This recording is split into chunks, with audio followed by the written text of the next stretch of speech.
Show our life this is. Any suru, what you like?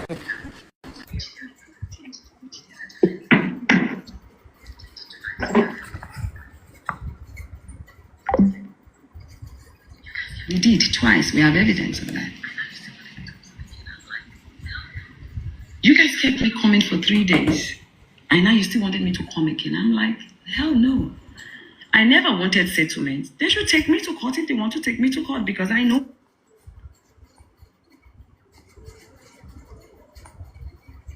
what I said and what I did not say. But because of the way Suleiman spoke to me for 3 days, I felt the need as a mother.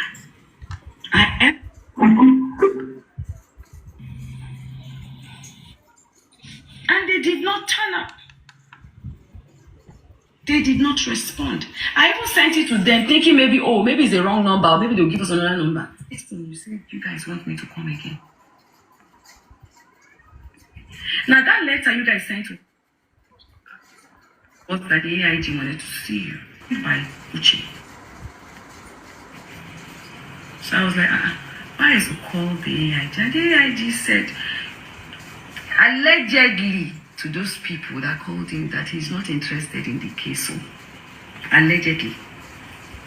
So I was now wondering. But you know what? As a good citizen, I asked my lawyer. I bought the flight ticket again, booked hotel, everything, and I asked my lawyer to go. Because at that time, I was dealing with a lot. My anxiety had risen so high because I was so worried about the building, you know. And I was also worried about my daughter because I knew her condition and I didn't want her worrying about me. So my lawyer went to them. I had to go and save my doctor because my BP was rising. My anxiety was rising. I was going through a lot at that time.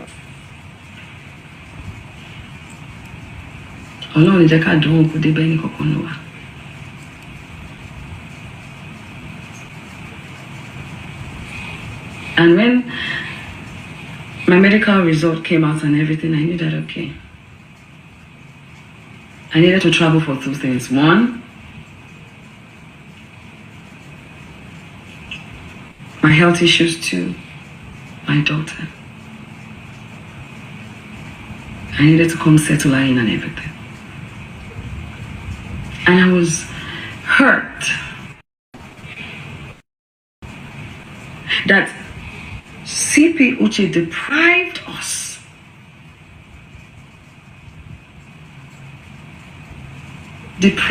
because we wanted Very Dark Man to be charged to court. Paulo and I deprived us of that because he said to me, since you guys are not bringing it, if the matter goes out, it goes out. But you were putting so much energy with him, Naira. And Very Dark Man could walk into the interrogation room, sit in your office, eat biscuits and drink tea. A guy that has constantly bullied, defamed me on social media, even claimed to have hacked my phone. Now this is the second time. He claimed the first time he hacked my phone, my number to check something. Wumi's number was in my house, breaching my security and my safety. Still came out again to say he paid someone 20 million to hack our WhatsApp again. Please, I need to ask the government, is this right? Is it legal in this country to be hacking? There's nothing even in that concerned citizen, whatever. But I know that it is against the law to do that, to post it. I know. And I understood the game. I don't know the relationship between Very Dark Man and CP Uche. But I know that you are enabling him. Because out of all the conversations that that man had with me, there was one that I held very strong to, because you know he's very boastful. He pointed to them Suleiman before Suleiman came to join us on that table and said, these are my boys, we work together. We work together. And very dark man, you made me also understand that bullying is nothing. Because you said it, don't lie. Make sure you don't lie. You said it in your words. You said you used to bully boys, you know, all these small boys in your area.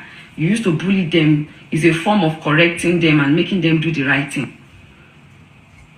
But that does not mean that you wish them death. So you were telling me, making me feel that bullying is okay.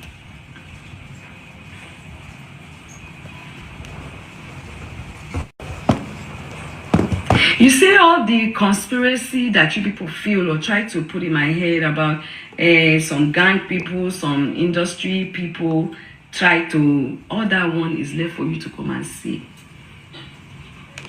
I will not help you. There's nothing wrong with your mouth now. I'm not going to mention their names. You come out and say I mention their names. You are the one that were putting it in my head. So I will not allow you manipulating. I will not allow you manipulate me to say it. No. But the one way concerned the way you talk, now they talk so.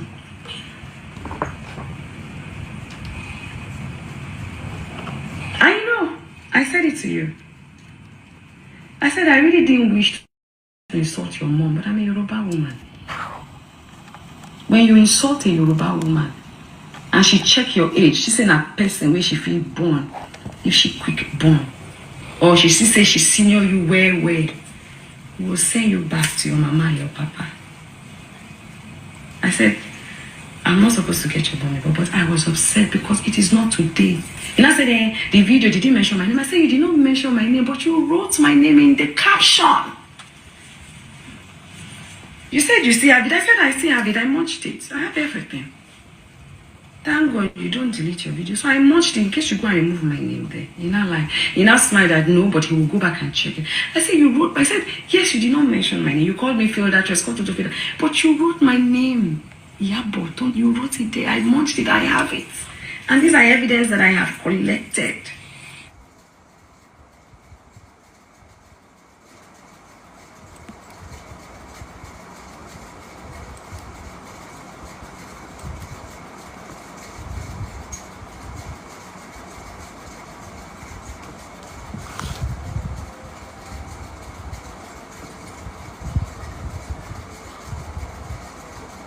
Are they flagging her or what? Double tap your screen, please.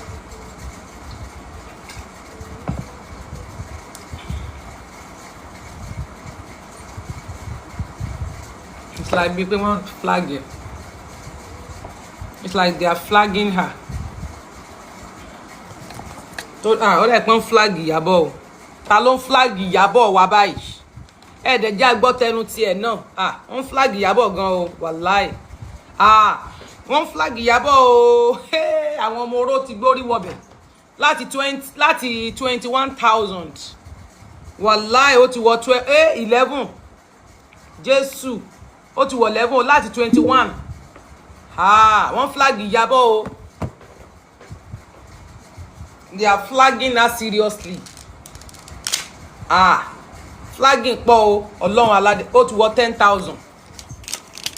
Ó ti wọ 10,000. Wọ́n flag Iyabo gan seriously. Ó ti wọ 10,000. Ó ti wọ 10 ni o. Bluetooth cancelled. Ó ti wọ 10 ni o. Wọ́n flag Iyabo gan ni o. Flagging pọ̀ o. Music. Enter radio in brain. Enter to Bluetooth. Wọ́n flag Iyabo gan mà ní. Iyabo ń sọ̀rọ̀ lọ́wọ́ ni. Ó ti wọ àwọn ọmọ ayé. Àwọn ọmọ oró ti débẹ̀ kí ló dé 8,700 láti 21,000. Ẹ ti lé Iyabo dànù ìkàrí. Wàláhì wọ́n ti lé Iyabo sígbó. Kí ló dé tó yìí ẹ̀jẹ̀ Jésù?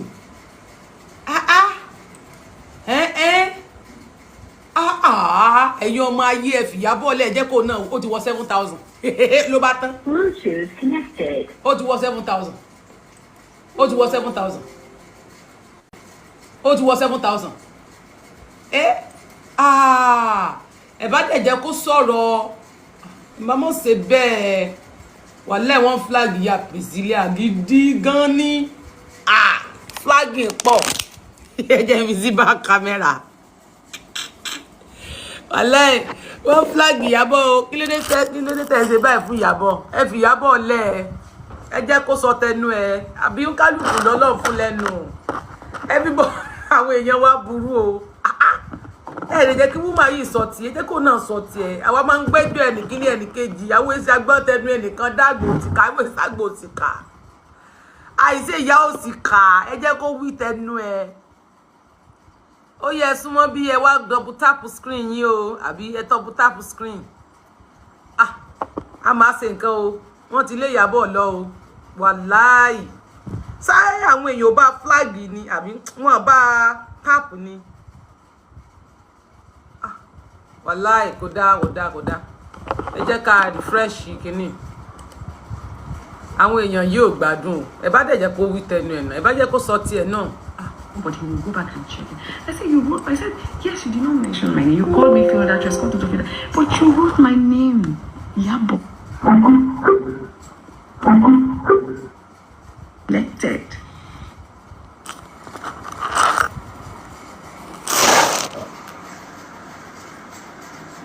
Ó tún ti gan pa ó ti ó yẹ pé life yẹn ti hand ó yẹ kó ti hand ẹ bí ó máa jáde padà ni ó dà pé ó ti hand ó dà pé ó ti wọ́n ti flag ẹ̀ sígbó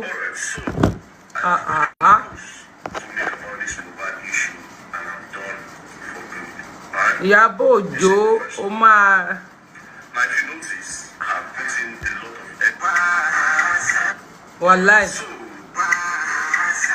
wàláì wọ́n ti flag Ìyábọ̀ Òjó jáde o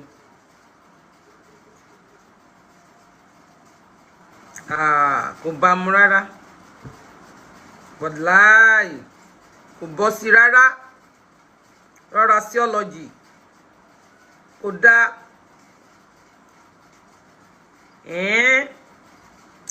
ń bọ̀ ẹ jẹ́ ká ó dà pé Martins náà fi bínú jáde o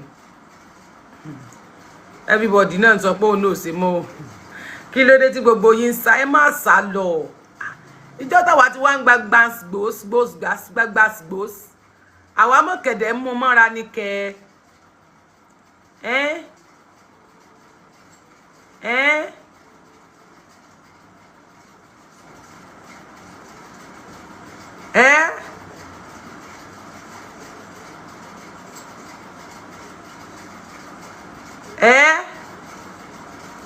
a máa ṣe nǹkan o wàláì Ìyábọ̀ wọn lé Ìyábọ̀ wọn ta àwọn èèyàn yóò dà ká má parọ́ ká má jalè ẹ burú léèyàn ẹ̀yin èèyàn ẹ burú léèyàn kí ló dé ẹ burú léèyàn o ẹ pé Martins náà post tiẹ̀ ẹ já ganu sí.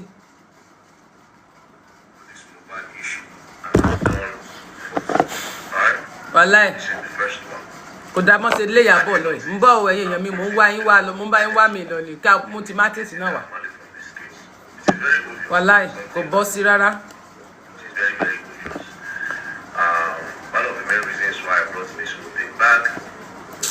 Kò dá o.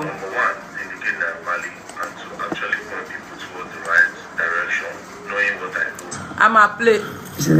Ó dà pé ojú ti wá ń ta padà. It's for justice.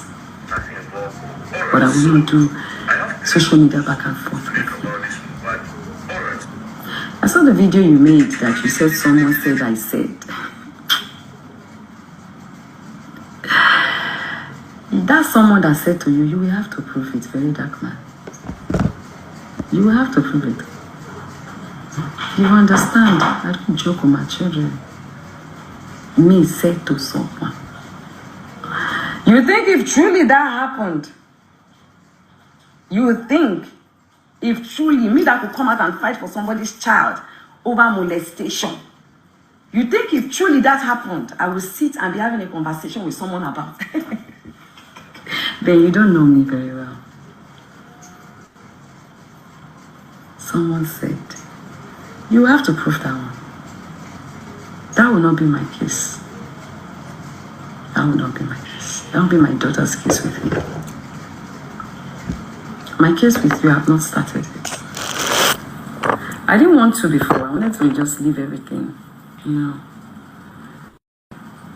Just accept everything. But you see, you might be a narcissist. You might be a manipulator. But if there's one thing God has blessed me with, is wisdom and grace. I have studied you very well. You see, everything I've said about you, people are beginning to see it.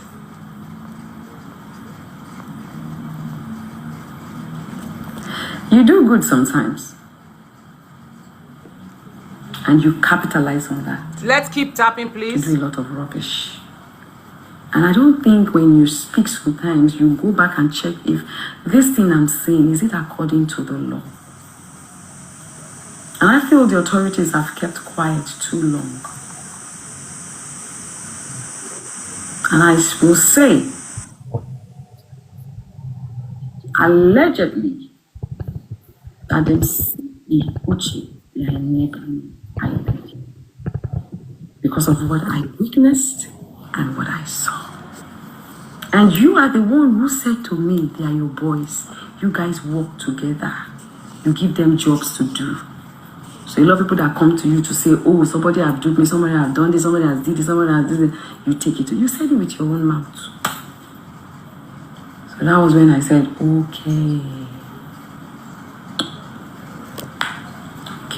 I get it. That is not how the system is supposed to work. Because you take jobs to them, or because, like you said, they are your boys, and it does not mean that when you commit a crime, that you should not be brought to book. Nobody's untouchable, except the president gives you immunity. Do you understand? I will not go back and forth with you. Because I know you. You're going to take my videos and manipulate it and start and do this. No. I won't do that with you. In public, we can manipulate. It doesn't mean... If them Naramali wants to go to court, they can go to court. Right? They don't need me. I have my statement. My statement is there. I already said I'm not guilty. It's in my statement. It's there. They don't need to. There's no need. If they want to go to court, they should take the matter to court. I have lawyers who will fight it. If I choose today to say, okay, I want to take him to court based on what was done to my son, I can open the case. It's a choice. Your son again? If they don't want to settle, they want to go to son court. Again? It's not a big deal. How to do this, son? You can force me. You said because I came out, that's why you release. There's nothing in the Snapchat. Okay. But it's illegal to release people's Snapchats without the authorities. But the right authorities, if they need it. If you feel there's more to that Snapchat, go to the right authorities, tender it down. They will request, one of us will take the phones there, they will screen record, and they will do what they have to do. It's simple.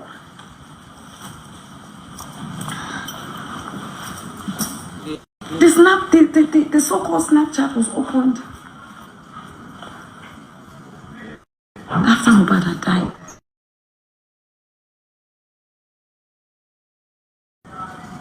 I say Snapchat, sorry. WhatsApp. I'm always mixing all these things up. Snapchat, WhatsApp. The same WhatsApp group was opened.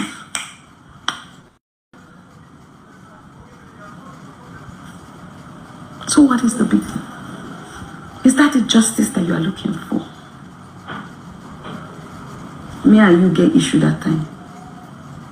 So when they send your information or anything into the group, am I supposed to be crying for you? I don't understand. I know about your past before. Now you take your mouth and talk your past. So what's my own with that one? Is that a justice? said you paid 20 million to someone to hack that group, and you cannot post anything. You're saying you that you're a very cunning guy because you want to escape. You want to escape so that tomorrow, when anyone chooses to sue you for it, you will say, she be there to posted it themselves. We are not all stupid, my dear. If you have paid 20 million, you will still provide that hacker that you paid that 20 million to. And you, since the hacker has hacked the WhatsApp, you should hack everything. Put everything there.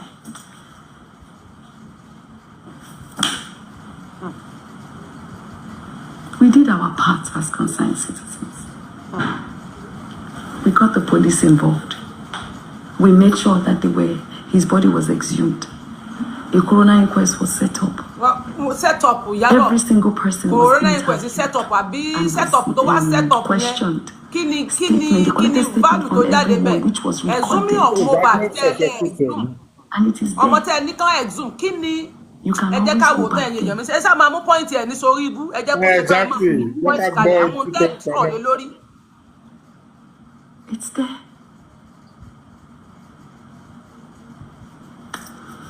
So guys, let me leave it here.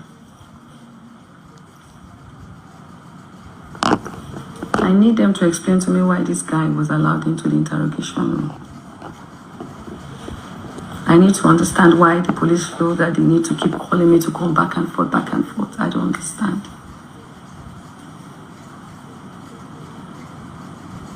You should have just, you, very dark man, you were not doing justice for Mohbad. You were doing justice for Naira Marley, and you too, Sam Larry, and Vincent. Sorry, boy, my picky point, you know, say justice for Mohbad. You are doing justice for Wumi only. And I will still not accept that you want to normalize bullying. You cannot normalize bullying. You cannot. It is impossible. Because our children must be protected. They must know that it is wrong on all levels to be bullied. Do you understand? They must know.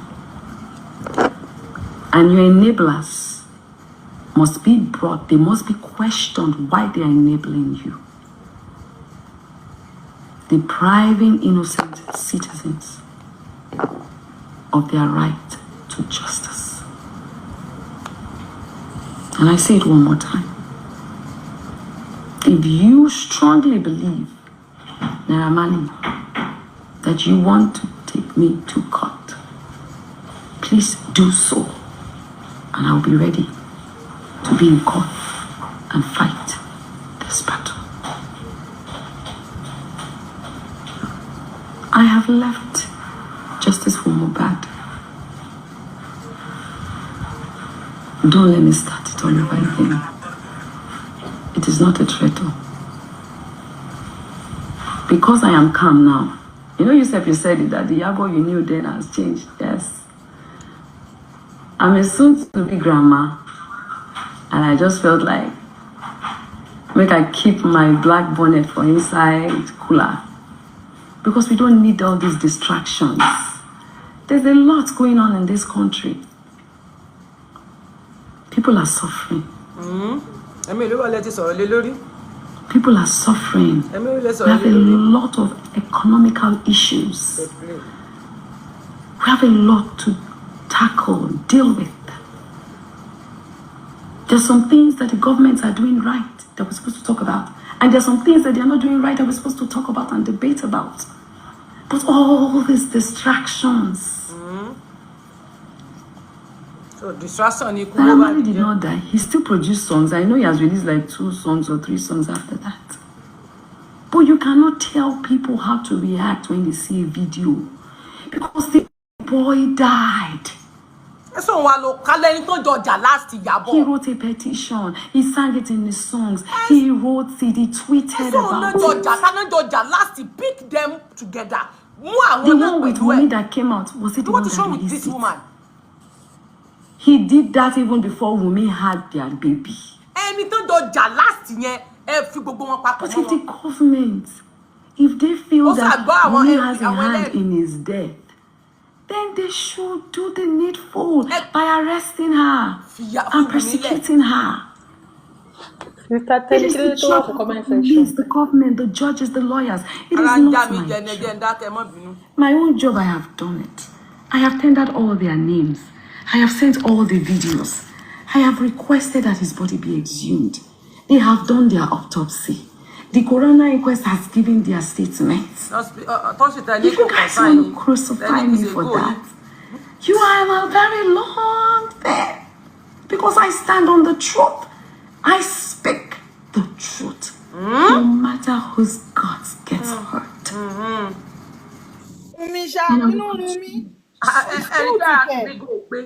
No matter how.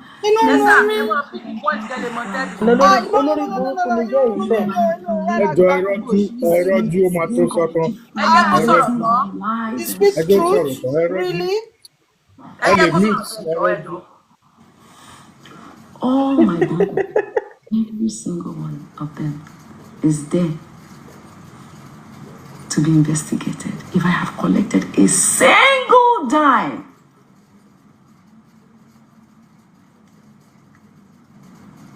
I deliberately did not verify any of my page. Maybe now I can start verifying my page. I have to try and start verifying my pages. I say verifying, monetizing my pages. Maybe now I have to start monetizing my pages. But I deliberately did not monetize my page because I wanted to be a voice to the voiceless. But I can see that Nigerians, they don't like that. So I took a bow. And because I know that a day like this will come, I still did not monetize my page. None of my page. Either my Instagram, my Twitter, my Facebook, my TikTok, none. Because I know that people like you will come and say, she can see that she's making money from it.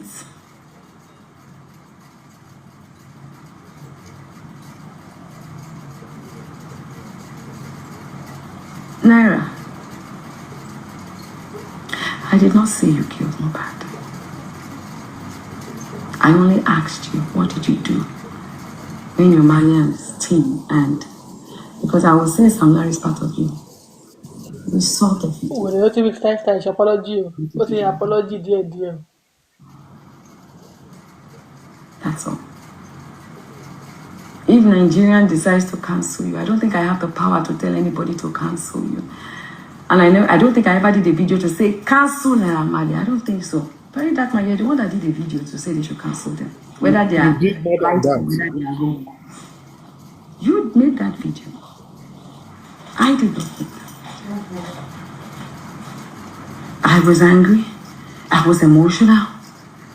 Yes. At the time I said, why did I? Yes. I'm an African mother now. That's the way mothers are. True mothers are.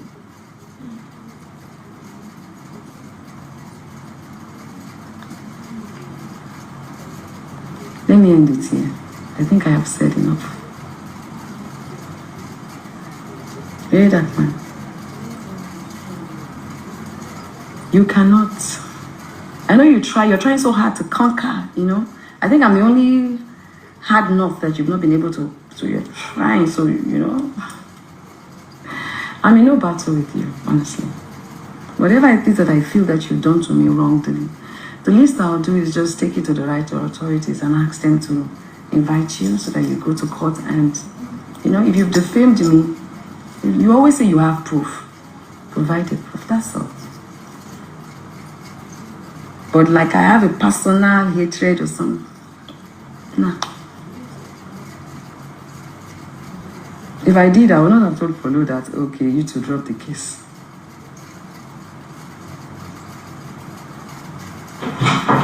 So, guys, on this note, I need to take a bow.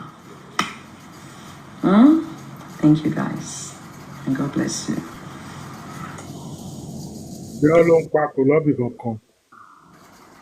Now, ẹ̀yin ara wa nulẹ̀ nínú Olúwa. Dúró, sorry. Ẹ sọ̀rọ̀ báyìí o. Ìtàtẹ́lẹ̀ má ti Màmá wa, sọ̀rọ̀. Tẹ́ni, Má ti ẹ jọ̀ọ́ mà. sọ̀rọ̀ Yín náà lẹ ìtàtẹ́lẹ̀. fẹ́ sọ̀rọ̀ mo fẹ́ sọ pé kó ti ṣe tán ni. Irọ́ Tẹ́ni kọ́kọ́ fèpè sí ná. Kẹ́nìbọ̀dì tó sọ̀rọ̀. Tó bá jẹ́rọ́ ló pè ṣépè lọ ẹni tó bá ń purọ́ nínú òun àti. Kẹ́mi máa ń ṣe pé. Nítorí àti Kẹ́mi ṣe pé. irọ́ ẹjọ́ ẹtùrọ̀ náà ẹ jẹ́ kí Tẹ́ni kọ́kọ́ èpè láfẹ́ gbọ́ lẹ́nu. No, apart from that ṣé ẹ mọ̀ wípé ohun tí Ìyábọ̀ ń ṣe ó ní Martins ò jà fún justice for mohbad ó ní nǹkan tí Martins wà fún ni justice for Naira Marley. Now Ìyábọ̀ Òjó fúnra rẹ̀ kí ni ìwọ náà ń jà fún? Ìwọ náà justice for Wumi ló wà after because nínú group chat tí wọ́n link out ń tẹ́ sọ́nbẹ̀ ni pé autopsy is not your goal. Autopsy of Mohbad is not your goal. Your goal, your focus is to bring Naira Marley down. It's for Naira and Larry. Okay, ẹ jẹ́ ká sọ wípé wọ́n mú Naira Marley nígbà tí wọ́n ná bully, wọ́n arrest àwọn méjèèjì sínú prison. Ìgbà tí wọ́n arrest wọn, tí investigation lọ́tọ́lọ́pàá ní pé ká fà wọ́n ní good 2 weeks pé autopsy máa jáde. Kí ló dé tí autopsy ò jáde? So ẹ fẹ́ kí wọ́n wà nínú prison yẹn títí di ṣé May kọ́ ni May June tí gbẹ̀rẹ̀kẹ̀tẹ̀ tó dá sí torí May June July to August ni autopsy tó jáde. July ni autopsy tó jáde ló tó jáde kó tó di pé àwọn lédè sọ pé àwọn fẹ́ lọ ṣe títà wọn. So wọ́n máa fi àwọn yẹn sínú prison títí di July torí Nigeria government ò sọ anything lé lórí. Ṣé ti bọ́dẹ̀ ni pé kán bá arrest yàn under 24 hours lẹ́ni yẹn lè wà ń bẹ̀ ni. Okay, wọ́n mú àwọn Naira Marley fún bully. Ẹ jẹ́ ká gbà pé bully ni Naira Marley bully Mohbad. Mi ìfẹ́ gbọ́ pé Naira Marley ò bully Mohbad. Mi ìfẹ́ gbọ́ pé Sam Larry ò bully Mohbad. Torí téèyàn bá gbàjẹ́ lẹ́nu èèyàn ara bully ni. Bọ́ akànrí títí Sam Larry pé face to face ní arí tó mú àdá tó mú bọ́dà tó mú ọ̀bẹ sorry tó mú igi àti pankẹ́rẹ́ dání tó fẹ́ fi mọ Mohbad níbi tó jókòó sí. Mo met Sam Larry. Ìyẹn Sam Larry bẹ́ẹ̀ ni. But Naira Marley ní ẹnu Mohbad ni Mohbad fi sọ wípé ó máa ń pé àwọn gba àwọn show promoter tán máa ń pè àwọn wọ́n máa ń kọ́kọ́ get back sí Marlian's house. Ìyẹn record label tó ti kúrò record label yẹn dẹ̀ máa ń ba òun jẹ́ fún wọn bí kan lára àwọn òyà bí kan ló ń síkì bọ́n nìkan ní nǹkan kan sóhun wọ́n máa ń get back sí pé kán máa wulẹ̀ gbé òun dání lọ.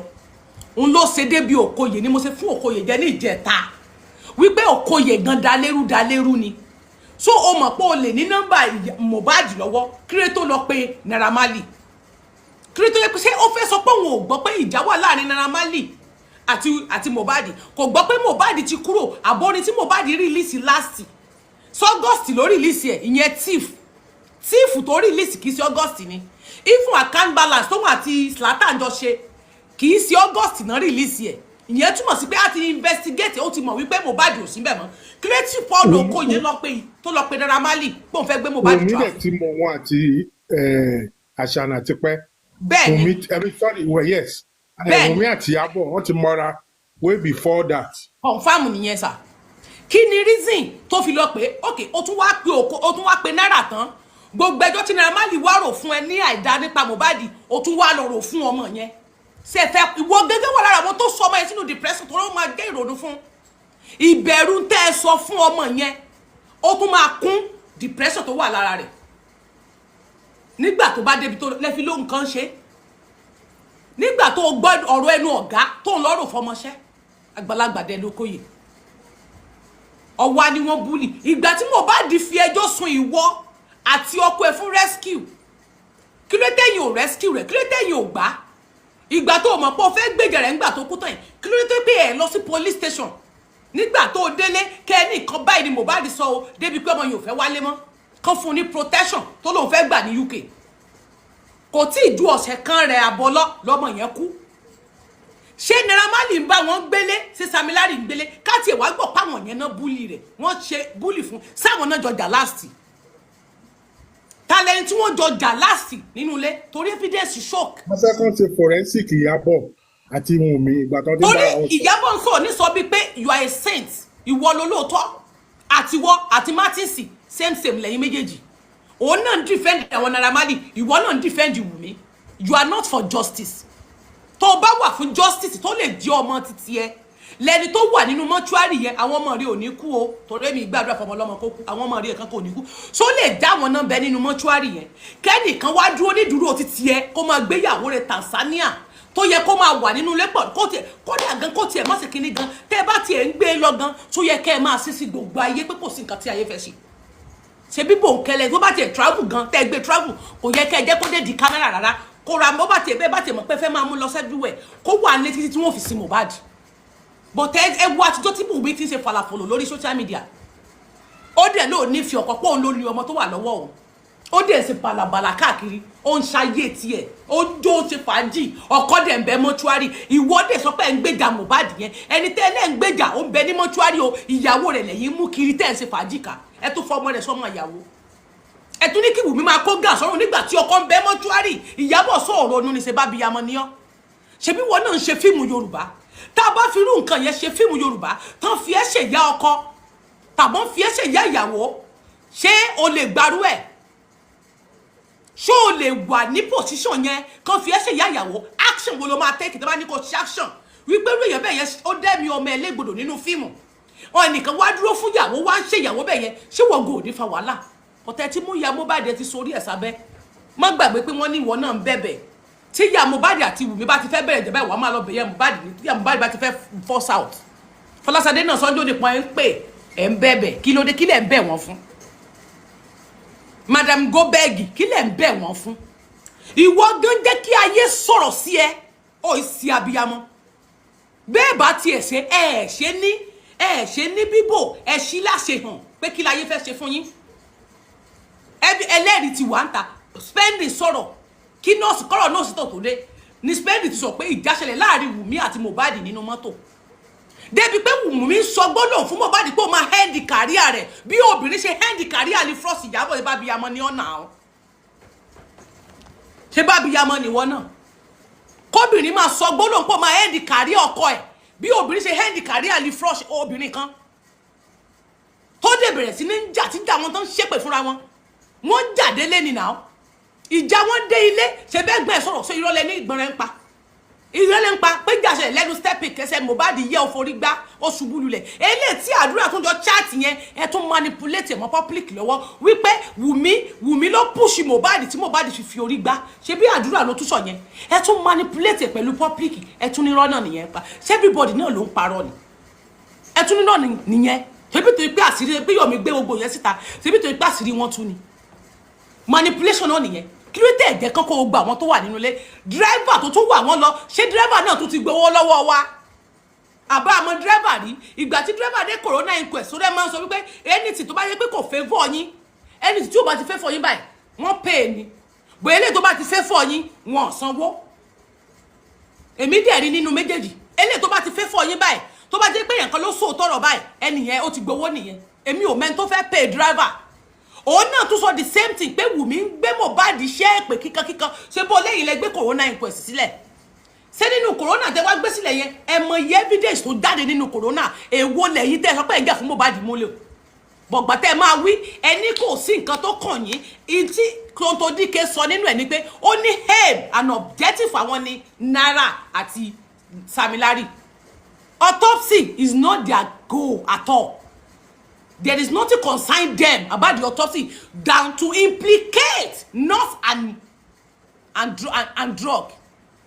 Than to implicate. Think about kíni yẹn máa implicate here. It's like bí ìgbà pé wọ́n ti already rope kíni yẹn sílẹ̀ láti lè fi báyé ènìyàn kan jẹ́. Implicate wọ́n ní. Tẹ́yàn bá sọ pé implication wọ́n implicate èèyàn. Ìyẹn mi pé ntẹ́ni yóò mọ̀ ń parẹ̀ òun ló forí fa. Ẹ dápọ̀ ẹ̀yà mi ní English bóyá English tèmi ò mọ̀ kí ni tó ń pè ní implication tó bá náà implicate èèyàn lórí nǹkan kan àbọ̀ implicate èèyàn any than to implicate the nurse. That is what the Tontodike said. Autopsy is not their goal. It's not their concerns. Their aim and objective is what? Naira and Samilari. Ẹni tó jọ wá jà ńkọ́ the same thing ni lawyer driver náà sọ ó ní Wùnmí gbèsè pè ní ló pọ̀ máa end career rẹ̀ mẹ́ta òru wọ́n jáde Dàrósà purọ́ ó ní bó ṣe délé lóun ti kúrò Wùmí sọ nínú first note tó release last ó ní Dàrósà wà lára àwọn tó lọ ra kálágo mẹ́ta òru tẹ́bẹ́ yìí gbọ́ evidence created mú gbogbo wọn kẹ́ kúkú kó gbogbo wọn ẹ máa ní ọlọ́pàá ti pè wọ́n nígbà tí ọlọ́pàá ti pè wọ́n ẹ mọ bẹ́ẹ̀ ṣe ń parọ́ sí bábíyamọ nìyí a ti gbà pé wọ́n mú wọn a ti gbà pé wọ́n búlì èmi ò lè sọ Naira Marley wo ni ò búlì Naira Marley is a bully bọ̀ sóò ló pa Mohbad so ni o pa di nkan sọ ọ̀rọ̀ bully ni wọ́n sọ last life fún Mohbad nínú ayé talẹni tó ju ẹkùn ẹ̀mí ẹ̀ talẹni tó dẹ̀mí ẹ̀ légbodò lásán ìwọ àtìyàn lè jà irú bí ìwọ àti Ìyábọ̀ ìwọ àti Lizzy ṣe ń jà nísìn tí dà ìwọ àti Lizzy ń di gbans tí dà yín di gbans ní ìgboro tẹ́ ń bára yín ìjà burúkú yìí bẹ́ẹ̀ ni tí bá ṣẹlẹ̀ sí ọ̀tá Lizzy lẹ́ni bó bá jẹ́ pé bóyá inú ilé òun àtọkọ rẹ̀ náà jọ ní issue tóun àtọkọ rẹ̀ jọ ń jà tí wọ́n jọ ń ta tán jọ sí gbogbo búlì tó ń pariwo ń ta pé òun búlì òun rányàn òun ṣe gbá òun ṣàwo oko gúrùpù jọ tó bá pé òun àtọkọ ẹ̀ náà jọ ní issue nínú ilé tó jẹ́ pé ọkọ rẹ̀ irú ẹ̀ ò ní ṣẹlẹ̀ sí o tó jẹ́ pé ọkọ rẹ̀ wà ná tí ọ̀tẹ̀ wà lọ sí ọkọ ni wọ́n mú wọn lè wá mú wọn tó wà ń tà torí pé wọ́n á sọ wípé búlì ìta nìyẹn inú ilé kí ló ṣẹlẹ̀ sí last wá ìtẹ́ ìdẹ́ká mẹ́rin tó ṣẹlẹ̀ sí last táwa ń fàyọ nìyẹn ntẹ́mi dẹ̀ dúró lé lórí nìyẹn ẹni tó jọ jà last yẹn okay either negligence either by mistake either the self defence ní nǹkan tó ṣẹlẹ̀ sí Mohbad ṣe ṣẹlẹ̀ sí bóyá by defence ni bóyá self defence ló lò bóyá Mohbad fẹ́ gbá ló yí ọwọ́ Mohbad ni Mohbad ṣubú lulẹ̀ ló forí gbá according to àdúrà bóyá Mohbad fẹ́ fún nígbà tí ló fi ìfàsẹ̀lẹ̀ ni Mohbad rẹ̀ lulẹ̀ it could be by self defence àbí bóyá Mohbad gan ló fẹ́ jọ nígi lórí ló ń nawọ́ mú nǹkan mi ló ń gbá mọ́ it could be self defence ẹ jẹ́ kó lọ fún self defence yẹn ẹ jẹ́ kó lọ fún tó bá yẹ pé Mohbad bleed ìwọ fún rẹ ló sọ pé Mohbad died inside the house not outside Wùmí dẹ̀ ń claim fún wa pẹ̀lú gbogbo tó lọ ń kọ́tù pé ìta ni Mohbad kú sí wọ́n ti gbé dé nọ́ọ̀sì dé hospital kọ́kọ́ ẹni bẹ́ẹ̀ ló kú sí òun wá ní no ọkọ òun ò lè kú ọkọ òun ò lè kú wọ́n gbé lọ sí hospital mi ìwọ ní Mohbad died inside the house ọlọ́pàá ní Mohbad bled profusely Fọláṣadé ní ìyá Mohbad ló fọ duvet òun ló fọ t-shirt òun ló fọ gbẹ bọ̀tẹ́ yí gbogbo nǹkan tí wọ́n sọ jáde kí ló tẹ̀sán lé lórí àgbà pé Naira Marley is a bully Sam Larry is a bully then who is Wumi ohun ti ẹ̀sùn tí Mohbad tó torí ó sọ pé Mohbad kọ petition mọ́ Sam Larry kò sí àsí Naira Marley nínú petition ṣé petition tó kọ ṣé Naira Marley wà bẹ́ẹ̀ ni Sam Larry ló wà nínú petition which all know that nǹkan tó kàn fẹ́ wá bẹ́ẹ̀ ni pé ó tún borúkọ ọba ọlọ́ba ó tún jọmọ́ ó ló forúkọ ọba bá ń jà Sam Larry nìkan òní tó wà ń bẹ̀ bí ìgbà tí èèyàn bá ń lo orúkọ èèyàn lọ báyàn jà ni pé àwa lálágbára lẹ́yìn kò sí nǹkan tó ṣe wò tó bá lọ pọlọ́pàá àwa lálọ́pàá lẹ́yìn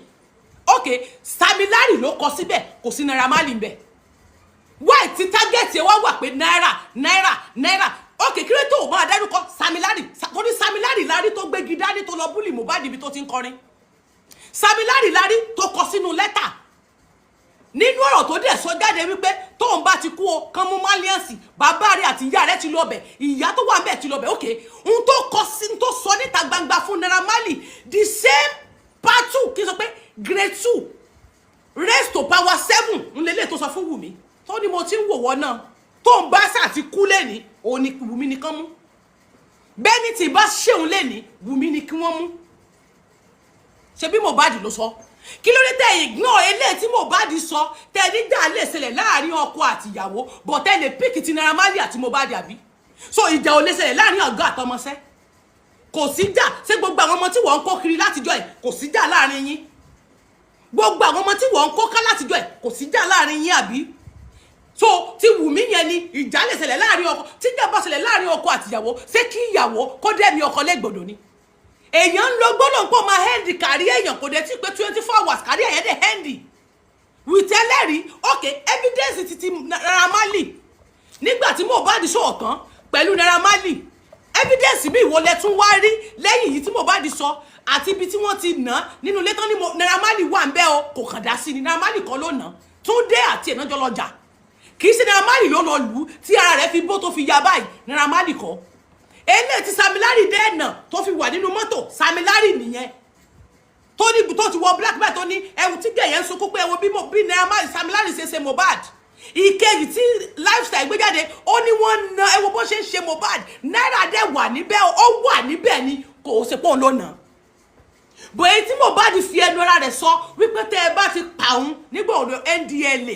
tóun bá ti kú lẹ́ẹ̀dì kan mú Malians house wọn náà ti yanjú yẹn ìyẹn ò tiẹ̀ wá kàn wá ìdá wọn yanjú ẹ̀ wọn yanjú ẹ̀ ok ẹ jẹ́ ká mú Naira Marley eléyìí tó sọ fún Wùmí ẹ jẹ́ kí Wùmí náà sẹ́wọ̀n lé lórí eléyìí tí Wùmí náà ṣe same thing ló sọ fún Wùmí ó ní gbogbo ẹbí èpè tó gbé Wùmí sẹ́gan ó ju ti Naira Marley lọ kò ṣépè fún Naira tí Wùmí ló le jù nínú voice note tí Wùmí eléyìí tó ṣe fún Wùmí ló le jù ẹ jẹ́ ká bẹ̀rù Ọlọ́run sí gbogbo àná bímọ àmọ́ ká sì wá sọ pé wọ́n manipulate rẹ̀ àgbà kan ti ọ̀nà manipulate rẹ̀ but ìgbà táwọn evidence dẹ̀ lè yẹ́bọ̀ kí ló tó sọ̀rọ̀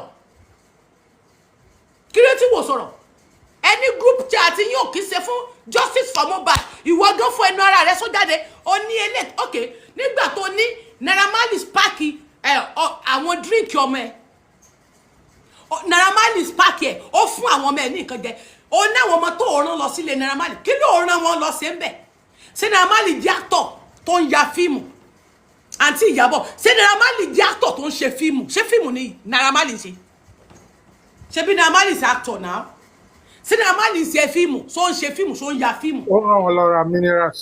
àbí Naira Marley ń ta ògógóró ń ta ọtí ń ta wáìnì ń ta júùsì tó lọ rà àbọ̀ ń ta ó ní bùtíìkì bóyá Naira Marley ní bùtíìkì tó ti ń ta sọ. ó ń ta woman hair.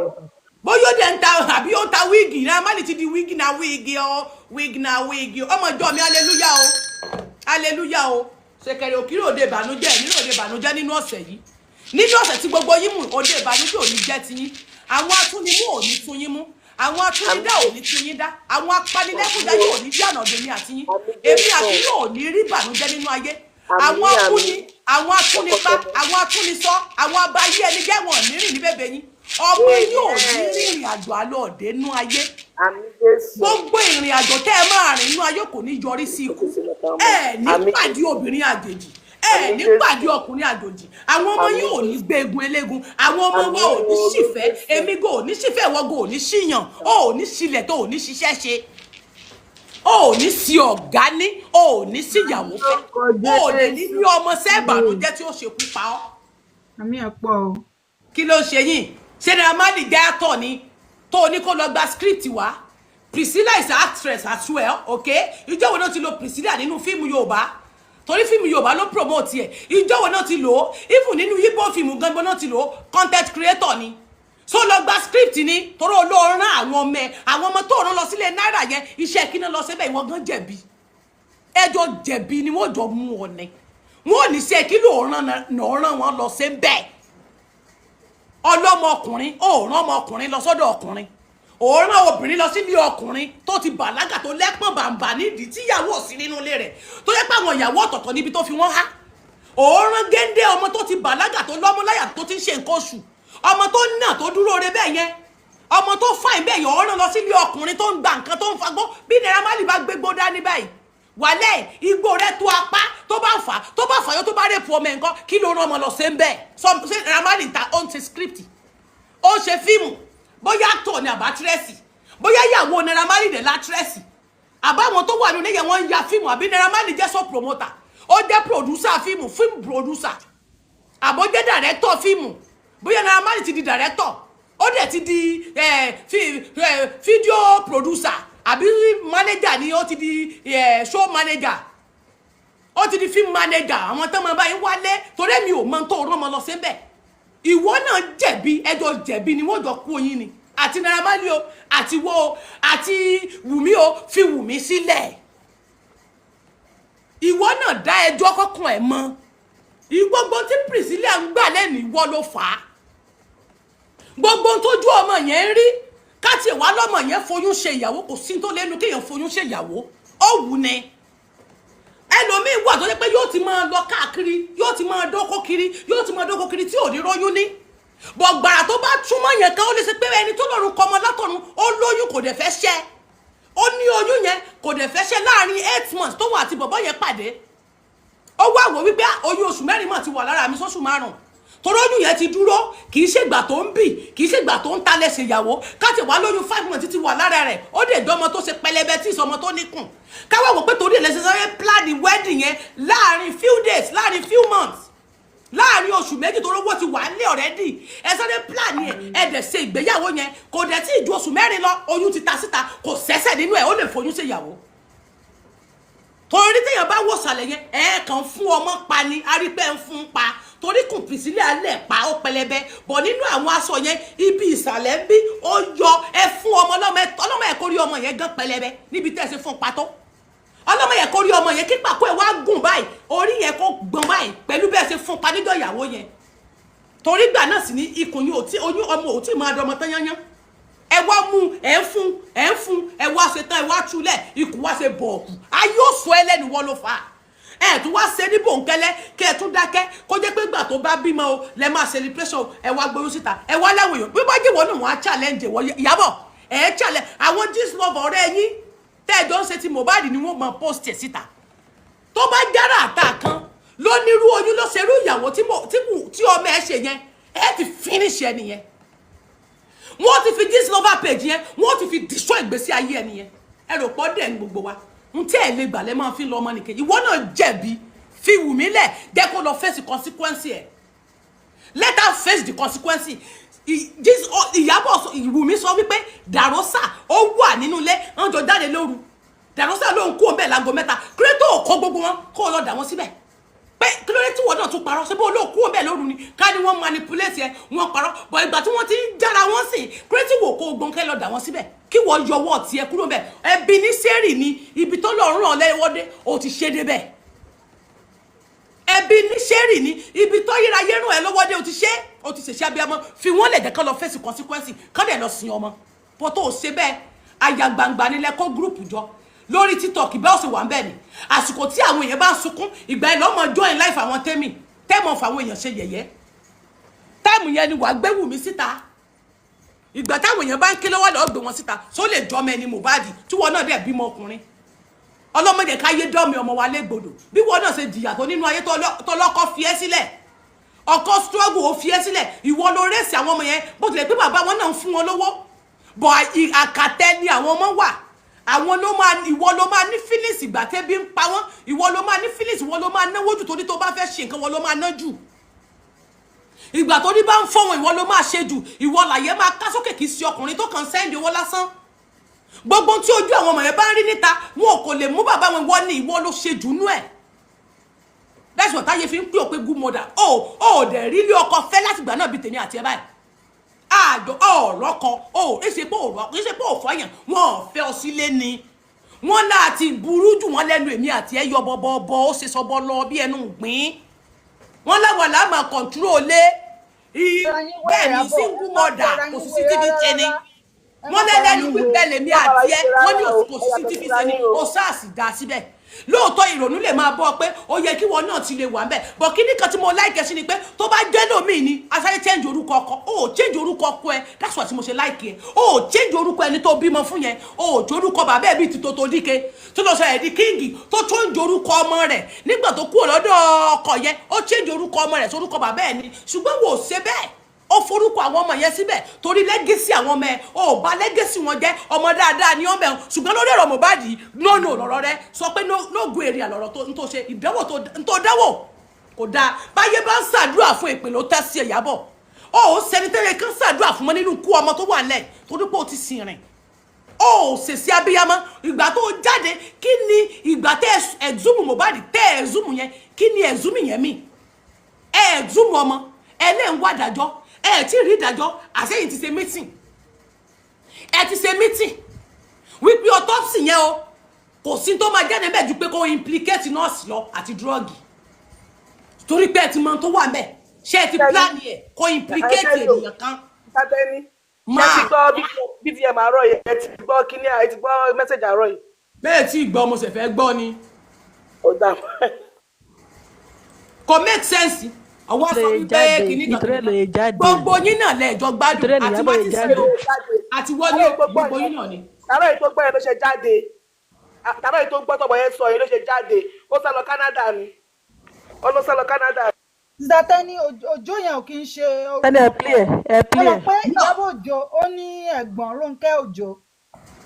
ara orúkọ Ìyábọ̀ Òjó orúkọ bàbá ọkọ ni ẹ rí i pé àwọn ọmọ rẹ̀ náà Òjó náà ń jẹ́ àwọn ẹ̀gbọ́n ẹ̀ tó wà ní UK òjò nìyẹn náà orúkọ bàbá àbóyá torí pé orúkọ wọn papọ̀ tí òfin change ẹ̀ náà nù. ẹ̀gbọ́n ẹ̀ ni so orúkọ bàbá wọn kì í ṣe òjò nìyẹn náà dẹ̀ ń jẹ́ mi ìdẹ̀ believe pé ọkọ ẹ̀ níyàn ìmárì ń gbà yẹn tán ti ń jòjò. bóyá torí tó ṣe fílẹ̀ lẹ́ẹ̀dán nìyẹn káyé mọ́ bá get torí òjò ni orúkọ ọkọ ẹ̀. òjò lórúkọ ẹ̀gbọ́n ẹ̀ náà Rónkẹ́ òjò lórúkọ yẹn náà so mi ìdẹ̀rù bóyá yẹn náà fẹ́ ọkọ tó wá jòjò so bàbá. ṣé tí yẹn náà bá fọkọ kò ní jọ ṣé tó yẹn náà bá wá fọkọ ṣé ìyẹn ò tí ì má rì ni. ní ó ti má rìn sí ó ti bímọ ó ti wà ní. kéré tó wá jẹ́ pé òjò ló ń jẹ́ tí òjò orúkọ tiẹ̀. no I'm talking about before 20 years mi ti gbọ́. kó tó má rì ló ń sọ. exactly so nǹkan tó ń try láti ṣe ẹ jẹ́ ká gbọ́ bá tí ì sì ń bọ̀. To make about this mohbad issue, and I'm done for good. Alright? This is the first one. Now, if you notice, I've put in a lot of energy in vindicating Naira from this case. It is very obvious. It's not something that is hidden. It is very, very obvious. One of the main reasons why I brought this whole thing back is to, number one, vindicate Naira and to actually point people towards the right direction, knowing what I know now. Now, something happened that involved Iyaboojo, Naira and a particular meeting recently. Coincidentally, I went to report a case at the MPF NCCC, a case of 650 million naira. Now somebody that was scammed. So I took the case there, and then I met Naira there. And I met Naira there. He said he wrote a petition against Iyaboojo, and Iyaboojo is there. I said, okay, so what is going on? He said, well, so far so good. They told Iyaboojo to bring evidence of everything she has said about them. In the case of bullying, in the case of that, na them by mohbad.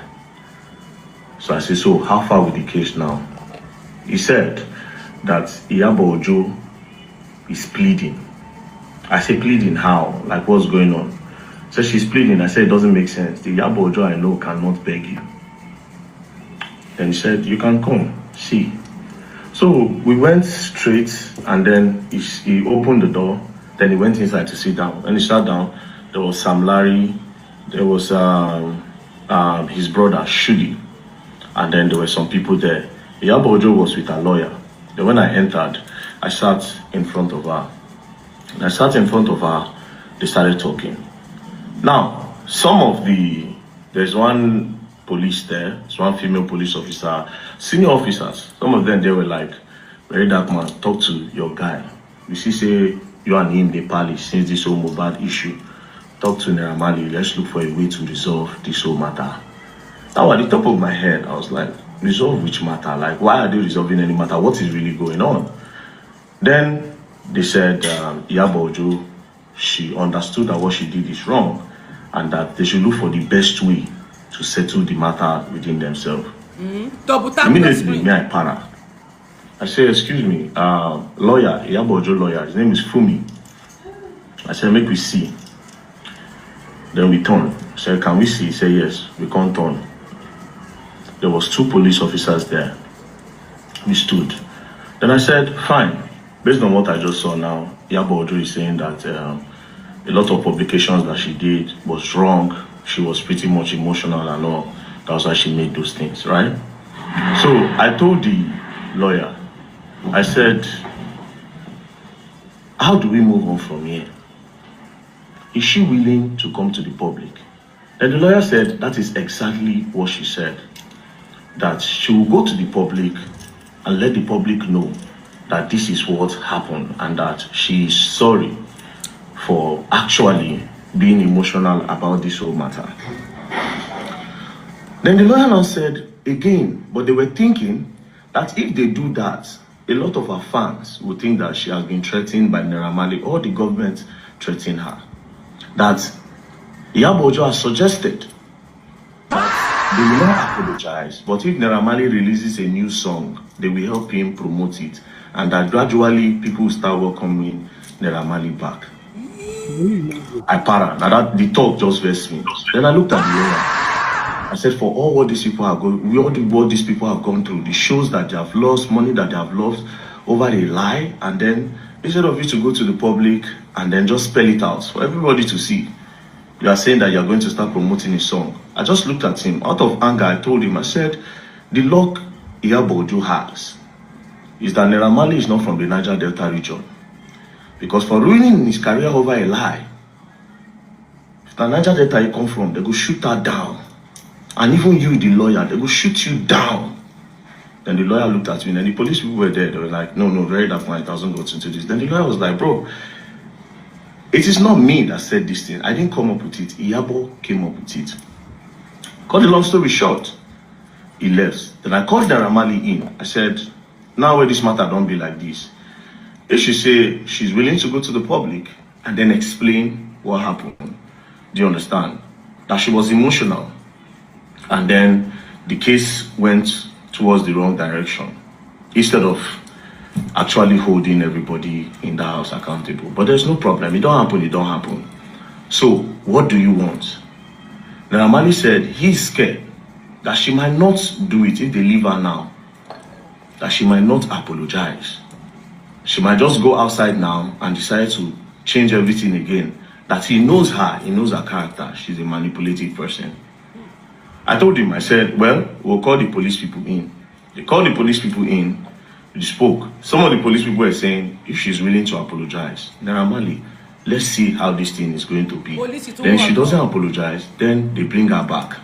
But if this thing goes to court, she will definitely pay dearly because everything, literally everything, bullying and everything was all a lie, right?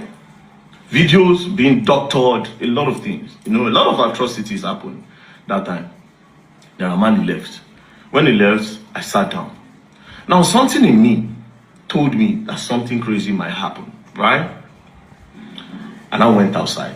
When I came back, they said they needed to see the director of NPF NCCC so that they'll table the matter in front of him and then they can know the way forward. That was how everybody went to the director's office. Iyaboojo's lawyer, myself was there, Naira Marley was there, Sam Larry was there, Naira Marley's brother Shudi was there. Now, before the meeting, I just told Naira Marley, excuse me. You understand? So apparently Tonto Dike was coming. I told Naira Marley, excuse me. Naira Marley excused me. Then we went outside. I told him, I said, see, you see this matter? You are not taking it the way you should take it. He said, but he has forgiven. That na Allah, na him go judge. But since she has come forward to say she's going to apologize and let the public know that he does not hold anything against her.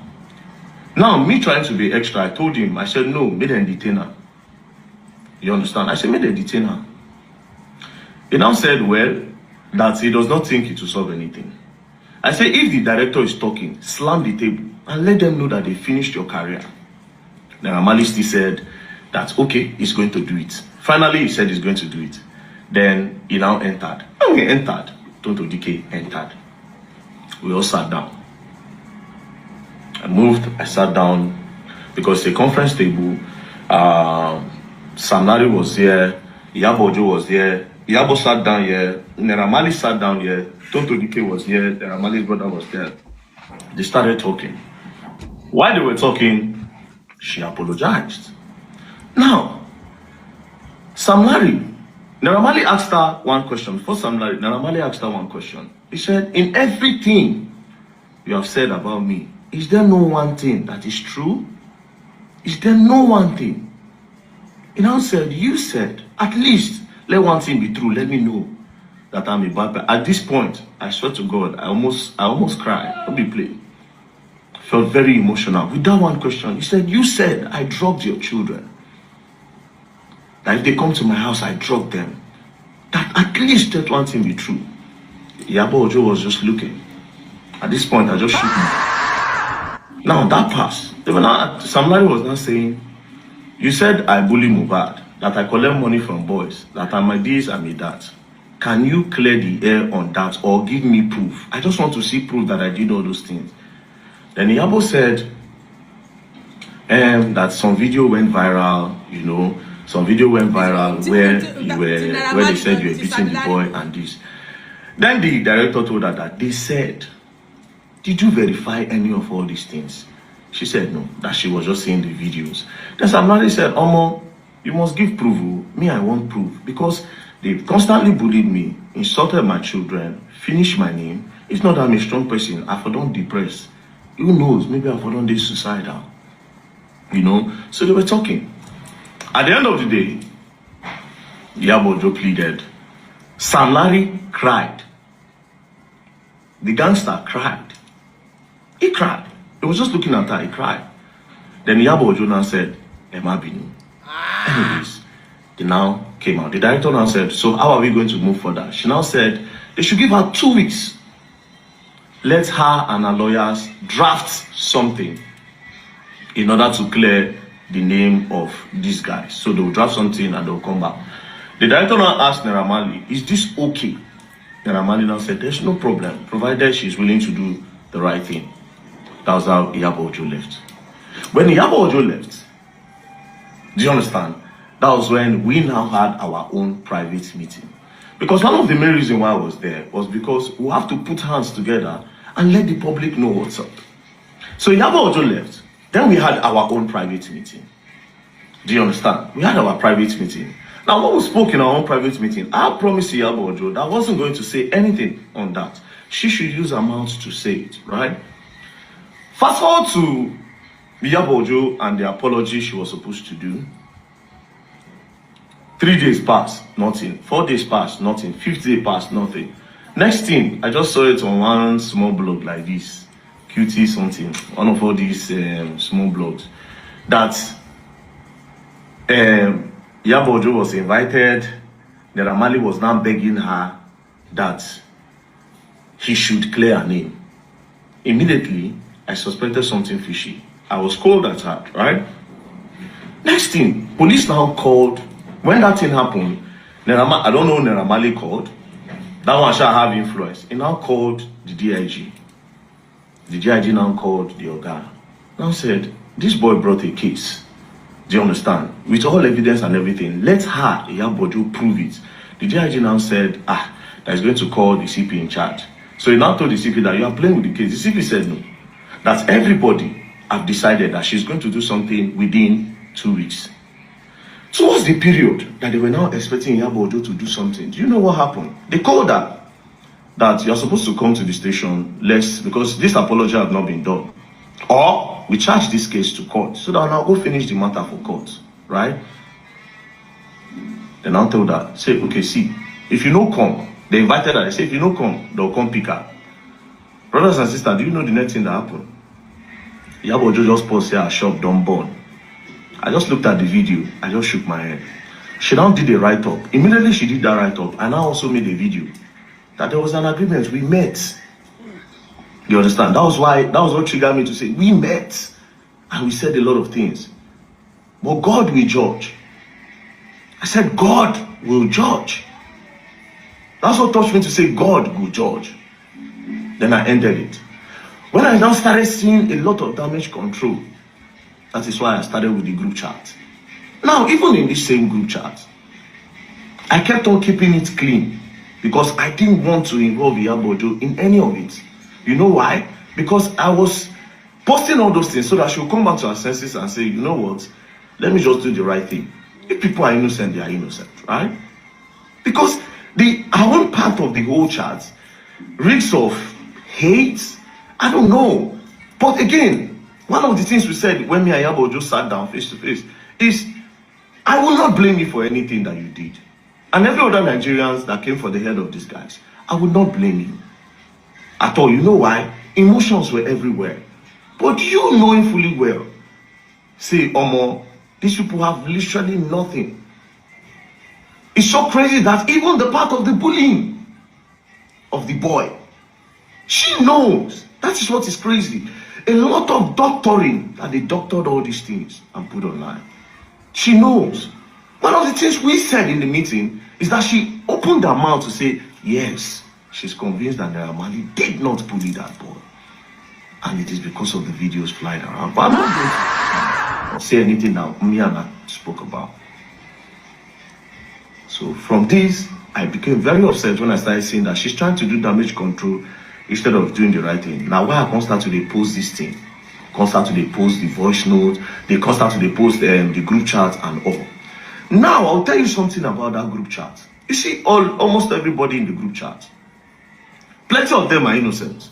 Down to even this Sam Clef. Because for crying out loud, Sam Clef part of the group chat. It's just, let me make it not be as if I no contribute. Jigon said a lot of nonsense things, but I can't still hold it up on Jigon.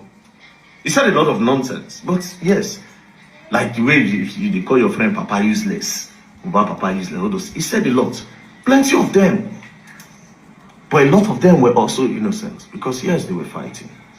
They actually was fighting for justice, but some of them knew one or two things, and they decided to push an agenda. Do you understand? It's pitiful. It's a case of me wanna pray, me wanna not did the wrong place at the wrong time, or me they not call your name for one wrong thing. Do you understand? Then again, see, the biggest, I think one of the problem that happened in all of this mohbad case is that emotions were flying, sentiments were flying. But let's leave that by the way. So I said to myself that if Iyaboojo will not do it, I will try my best for these people. That is why they call me the voice of the voiceless. They have no voice. I have the voice. I have the platform. So regardless, I've seen a lot of blackmail. Very dark man, they don't pay them. They don't do this, they don't do that. Same from our own camp. From our own camp. Now, finally, after the shop burning, police were now calling her. Next thing, say she dey go Canada. All this one, and make, okay, yes, before she come back, the matter go don't go. But it will not be cold. It will not be cold. Because as you go there, they see the wait for you.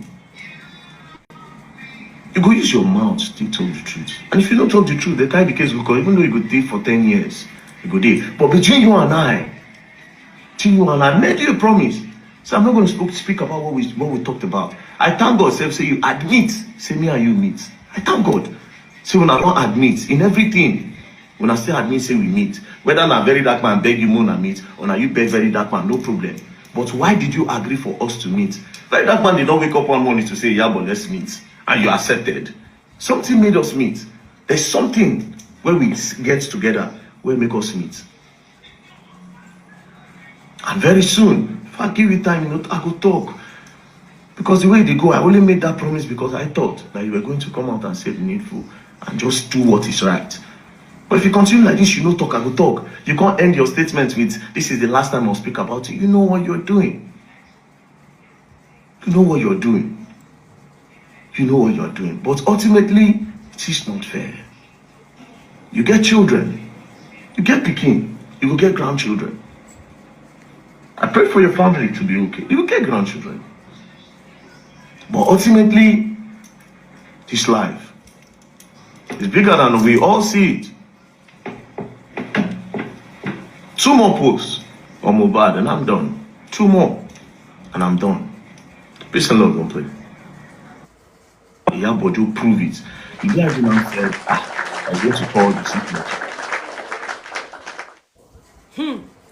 ọ̀rọ̀ rẹ o ó yẹ bá wa ganu sí kámẹ́rà Sakuma ẹ sọ̀rọ̀ sà Martins tí ó kú ti wá bẹ́ẹ̀ ń tán sọ nínú meeting so Iyaboojo bẹ̀bẹ̀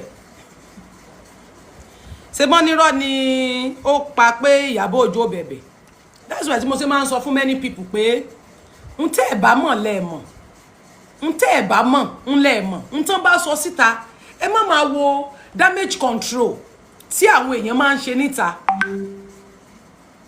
ń tó bá ń ṣẹlẹ̀ ń tẹ́ ẹ bá rí ẹ̀ ní kẹ́ ẹ sọ wọ́n ní Iyaboojo bẹ náírà okay wọ́n ti wá padà bá yín fọ́gbà yan gẹ̀ẹ́sì wọ́n ti wá tú gbogbo ń tán jọ sọ síta wọ́n nígbà ọjọ́ tó pé ọ̀sẹ̀ méjì 2 weeks tó yẹ kó wá apologize ń ló gbé ikùn ọmọ jáde tó ní ọmọ ń lóyún àwọn bímọ fún damage control wọ́n tún fún ní few days sí ọjọ́ tó yẹ bóyá bẹ́ẹ̀ kan fún ní 3 days àárín 3 days sí ẹ̀ tí wọ́n fún wọn lọ sọ pé òun wà ní Canada wọ́n lọ Canada tán náà pé Iyaboojo dẹ̀ bọ́ tá sìn wọ́n ní confront Iyaboojo láti bí léèrè pé Naira Marley ní pé kó mú proof bí tóun ti bully Mohbad wá wọ́n ní kò rí pé sọ pé òun ṣe pé kó sorry Sister Milari ó ti ẹ̀rọ rọ̀ sọ torí táwa náà sì dúró lé lórí nu torí a rí fídíò bí tó ti mú pankẹ́rẹ́ tó ti lọ rèé nà níbi tó ti sọ ó dẹ̀ kọ orúkọ ẹ̀ sínú petition ó ló sọ wípé kí Samilari má bínú lóòótọ́ evidence tìyẹn bá tiẹ̀ wà pé a rí lóòótọ́ báyìí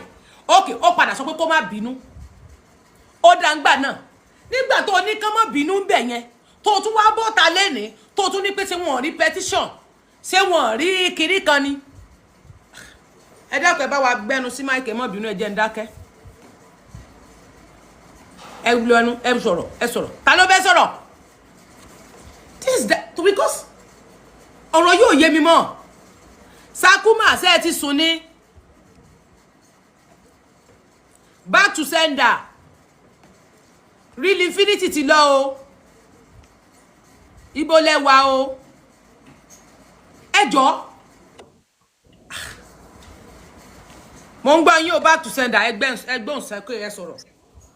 Àárọ̀ tí mo ti ẹgbẹ́ owó yà mí lẹ́nu náà tẹ́ kódà nígbà tó tẹ̀lé Samilari kébà mo tún ní ó lágbára pé ọ̀rọ̀ ìjùbáyé lérò lọ ẹ wo Nàìjíríà ikọ́ lọ́ọ́ ṣàánú wa ẹjọ́ náà ṣówó làwọn àdúgbò làwọn náà ṣé ipò ní kílẹ̀tà bá ń ba tara ọmọ làkejì wa jẹ́ kàlẹ́bí jẹ́ èèyàn ní torí mi ò rí nǹkan tí wà ní ọ̀rọ̀ torí ọ̀rọ̀ yẹn ó yé Iyaboojo kò gbọ́dọ̀ sọ pé kò yé òun ó yé dáadáa o ó mọ nǹkan tó ṣẹlẹ̀ bá ní pé òun mọ nǹkan tó ṣẹlẹ̀ irọ́ ló pa ó mọ nǹkan tó láti bẹ̀rẹ̀ pẹ̀pẹ̀ tó ti pọ́ wá tó nà ọmọ Nàìjíríà tó dáwà tó wà lára tó bu Samilari àtàbù Naira Marley tó àfẹ́gbóni ẹ̀mọ́ àwọn ọmọ aláṣẹ pílẹ̀ ẹ̀mọ́ ní rárá ṣẹ̀mọ̀kọ́ lọ́nkọ́ wa mọ̀ lọ́túnjá ó ti gbé ọmọ kan náà tọ́lọ́wọ́ náà tún gbé ẹ̀ náà jáde kó lè tọ́lọ̀ nílé ìtún dáadáa ọmọ tọ́ni díje Naira Marley kan tó tún gbé ẹ̀ tó tún fi gbáǹtì ẹ wo Nàìjíríà ìkọ́lọ́ kó wa mọ̀ ṣe gidi ní ikọ́ tẹ́mi kan béèrè ni pé kí ló fà gangan tó jẹ́ pé a ṣe ní kànú ní kọ́ńtírì ṣé ká fi nípò ni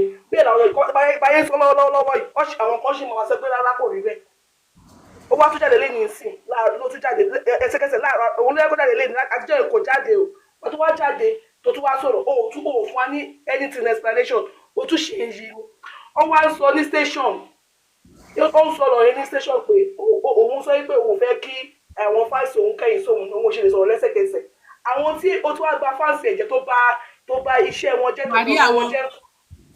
tó bá kárí àwọn jẹ́ owó wa fẹ́ kójú tì wọ́ in fact àfi kí ìjọba yéé tẹ̀ bá ṣe nǹkan sí ọ̀rọ̀ kéèsì Mohbad ìjọba kó lè bá ti kókó ètè jẹ́ kí inú ọmọ Nàìjíríà dùn lórí kéèsì kó má yẹ kó kú ọwọ́ ayé lórí nọ́ọ̀sì tó bá wọn sínú nílé it is well àti 10 year continue. wọ́n ti sọ ẹ̀mọ̀ pé tó díke náà sọ ó ní kò sí nǹkan tó máa jáde nínú ikú Mohbad than to implicate nurse kò implicate nurse but driver sọ̀rọ̀ fún wa ó ní wọ́n pè ní aago 9 àárọ̀ ọjọ́ Tuesday lọ́ọ̀nì 12 of September 2023 wípé ẹni tó ń gbé lọ ṣó ti kú then nọ́ọ̀sì wá sílé lọ́gọ́ 2 àbọ̀sán ta ni nọ́ọ̀sì wá treat kílé tí Iyaboojo béèrè lọ́wọ́ Wùmí pé ta ni nọ́ọ̀sì wá béèrè so Iyaboo béèrè fún Wùmí àwọn ẹlẹ́rìí ẹ sọ pé rọ́nà pa àbọ̀ tó fún yẹn náà lówó torí gbogbo èèyàn náà máa ń fún lówó. tàtẹ́ni o ẹ̀ẹ́dẹ́gẹ́ bí Wùmí máa ń wùwà gan ó jọ ti Iyaboojo bí Wùmí ṣe máa ń sọ̀rọ̀ wá interview ẹ̀gẹ́ ó jọ ti Iyaboojo nígbà tí wàá sọ̀rọ̀ fún wa sìn kó lọ sọ sí pé kọ́ba láwọn jọ sọ gbogbo tó tí very dark man ká fún wa láàárọ̀ yìí Iyaboojo lọ bẹ̀ rárá. ẹ̀gbọ́n tó sọ pé ó ní òun àti ẹ̀ máa ní kéèsì ẹ̀gbọ́n tó sọ pé àwọn máa ní kéèsì ni tó lóun àti ẹ̀ máa ní kéèsì nígbà tí tó bá dé court. wọ́n ṣe damage control ni Iyaboo wá ṣe so ẹ wo bóyá ṣe kò address nǹkan tí very dark man sọ kò dẹ̀ deny ó kàn mọ́rọ̀ lọ pé Naira Marley o tó bá jẹ́ o fẹ́ lọ court o ó yá o mo ready fún ọ whatever nígbà tó ń gbé that means pé very dark man mọ̀ dáadáa because that means pé Naira Marley mọ̀ dáadáa and because very dark man sọ pé Iyaboojo tó ń mọ̀ o kò ní ṣe sorry ní public because tó bá ti sọ̀rọ̀ ó fi lè pé àwọn kan wà àwọn mugu kan wà tó jẹ́ pé tó bá ti sọ̀rọ̀ wọ́n máa gbọ́ tó ti bìlí pé tóun bá ti sọ wọ́n ti gbà tóun bá tó àtún sọ òun máa bà image òun jẹ́ meanwhile ọmọ tọkàn pa tó fi tayín tó ń mú mi sí yìí ẹlẹ́dẹ̀ ò sùn orí ẹ̀ le ẹ̀jẹ̀ dẹ̀ ń sunkún lójoojúmọ́ ọmọ yẹn ò dẹ̀ ní dákẹ́ àfi tó bá rí ẹ̀sùn ẹ̀ tó gbà gbogbo àwọn tó dẹ̀ lọ́wọ́ sí ló máa mú lọ So like ìdájọ́ iná jáde fún justice ìdájọ́ iná kóhun náà jáde fún justice kájọ wá justice yìí kó bá jà fún ẹnìkan kóhun náà jáde fún justice. ó mú Darkman lọ sí court o ìdá kò mú ìkanra ló fi kọjú sí Darkman because nísìn kò tún ṣe Priscilla mọ́ ni wọ́n lè ṣe drink ó tún ti di àbúrò Priscilla ó tún ti dọkùnrin ó kàn sọ ó sọ sẹ́yìn ó dẹ̀ wá ń sọ in the way like ó ń fi stylishly ó fi ń threaten Naira Marley pa já lọ já rí o whatever òun náà ní evidence or something like that so eventually nǹkan tọ́lọ́run ti sọ pé òun máa ṣe nǹkan tó máa gbà fi gba ìdájọ́ Mohbad náà ló máa wulẹ̀ lò. tó ti fi ṣe ti pẹ́sẹ̀ àwọn Yorùbá máa ní wọ́n ní èṣù ń kọjú sí èṣù nínú ayé wọn something like that like my enemy shall fight themselves that kind of say òun ló ń ṣẹlẹ̀ sí ọ̀rọ̀ yìí pẹ̀lú ọ̀rọ̀ Mohbad because tí ọwọ́ Ìyábọ̀ Òjó bá mọ́ kò ní máa fẹ́ máa bò ó táwọn yẹn ń tu tó ń bò ó táwọn yẹn ń tu tó wá lóun máa sú Blackman tó gbé chat ó gbé chat ní ìjẹta ó wá lóun máa gbé chat tí wípé kí òun máa sú ẹ tó gbé chat tí kò yẹ kó gbé jáde kí ló wà nínú chat ṣé ó ṣe gbọ́ ṣé ó dọ̀mù ni ṣé kò gbọ́ ìgbà gbogbo statement tí Very Darkman expose tí òun bá ṣe nǹkan oníta tó bá ṣe ohun kọ̀kọ̀ ara òní máa ya kí ló tí chat yẹn bá mọ́ tó yẹ pé tó bá gbé síta kò ní kẹ́sìkẹ́nẹ́tì nǹkan bọ̀ ṣé ó máa ṣàyẹ̀ máa já kí ló wá fẹ́ máa dojú sí Very Darkman fún why tó ń kọjú sí dípò kó wá kọjú sí pé chat yìí o kó explain ara ẹ̀ bó ṣe rí nìyí o but kò lè defend chat yẹn why because obvious ọ̀rọ̀ sọ̀rọ̀ ẹ̀ mẹ́ chat yẹn show nǹkan tí oníkálukú tẹ̀ nǹkan tí oníkálukú sọ impact on the statement is so obvious and it's so plain and it's well everybody can see it kò lè bó and people are not stupid nǹkan tó ti ẹ̀rùn mí nínú ìgbà tí mo gbọ́ yẹn òótọ́ abiyamọ lèmi náà òótọ́ ni màdé máa sọ òótọ́ kẹ̀. You're supposed to face the fact and take the bull by the horn. Why didn't you take the bull by the horn? Why are you beating around the bush? Why? Iyaboojo, we can see through you. Some people are not stupid. Some people are not stupid. We can see through you. This is all trash. And mọ̀kànmọ̀kàn ló yẹ kàn òun nǹkan tó máa nà ẹ́ òun náà ló wà lára yẹn. Because until nǹkan tí wọ́n bá ṣe ló máa gbà bó bá ṣe lé bẹ́ẹ̀ dẹ̀ ló ṣe máa lie on it. Very, very simple. It's rubbish. Bí Very Darkman yẹn ó ní lọ́wọ́ ó dẹ̀ bó ṣe wá láàárọ̀ yìí ó sọ tó tọ́pà Naira Marley ló ń ṣe gbé ọ̀rọ̀ yẹn wá padà ó ti obvious so of course obvious we can see that but the little truth that came out from that Very Darkman trying to clear Naira Marley the little secret that came out is upsetting. It's not fair. Look at what they're saying behind the closed door. Look at what they're doing anti-justice. They are not anti this justice at all. So that means they just exhumed the boy for something else, for their own game, for their own reason, or to take some more things in his body. Because they're still going. Confidence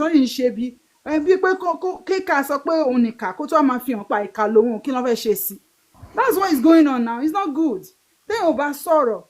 Adabi ma done now. Ọ̀rọ̀ ma sorrow now. It's not good. It's not done. And it's like she uses the belly to come and try to distract the public. Níjọ́ tó yẹ kó apologize.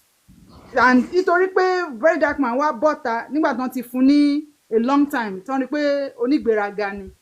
Toro about no what's up jáde wá lóhùn lo black bonnet. Wọ́n wọ́n ẹ̀kọ́ lo yellow bonnet. Who cares? Wọ́n wọ́n ẹ̀kọ́ lo rainbow bonnet. Who cares? Òun lo red bonnet or black. Ó lo fún láyé ó lo fún àwọn ọmọ ẹ̀. Rubbish. I don't like someone that is so manipulative and is so cunning. You want to paint yourself good, but everybody can see through you. Even people that love you before don't even like you again. Èmi ò tiẹ̀ really mọ Iyaboojo yẹn tí Ronke Ojo yẹn ni mo máa ń follow gba mo mọ̀ kí Iyaboojo tẹ̀ tó wá bẹ̀rẹ̀ sí rain mi ò really mọ̀ so ìgbà tí máa ń wo àwọn eré wọn kì í mọ̀ sí ẹ̀gbẹ́ ní Ronke Oṣòdì Òkè kì í mọ̀ sí ẹ̀gbẹ́ ẹ̀. Ronke Oṣòdì Òkè ẹ̀gbọ́n ẹ̀ ni. bó ló ti jẹ́ ẹ̀gbẹ́ ẹ̀ ìgbà tí ìyá wọn kó àmàrí Ronke ń bẹ̀ ọ̀tọ̀ máa ní Ronke Oṣòdì Òkè. ìyá ọ̀tọ̀ọ̀tọ̀ ni wọ́n ìyá ọ̀tọ̀ọ̀tọ̀ ni wọ́n bàbá kan náà ni. àmọ́ ìmọ̀ bẹ́ẹ̀ ni mi ò gbọ́ yẹn rí. ìyá ọ̀tọ̀ọ̀tọ̀ ni wọ́n ń ṣe ìyá kan náà. Robert. ẹ try kẹ́ ṣe findings yín ìyá ọ̀tọ̀ọ̀tọ̀ ni wọ́n. So when they will say ìwà báyìí ló ń wù látọdún yìí and they fẹ́ change you still going that same way it's absurd but this case of Mohbad tó kó rẹ̀ sí olú máa fi hàn dáadáa fún aráyé tó máa mọ̀ tẹ̀sí ẹ̀ máa yọ.